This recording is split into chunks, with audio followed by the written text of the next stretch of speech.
नुआ संसार तोते अभिनंदन तो चल बाटरे झर फूल चंदन तो चल बाटरे झर फूल चंदन समयर चक्का भौरी घुरे घुरे फूले कांदनालो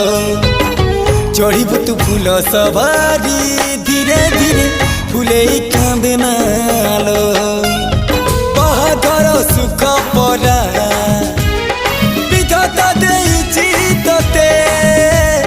विरह वेदना सबू सहिबाकु हवा मते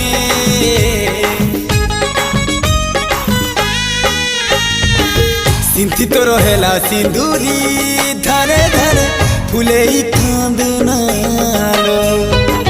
चढ़ीबु तू फूल सवारी धीरे धीरे फूले कांदना।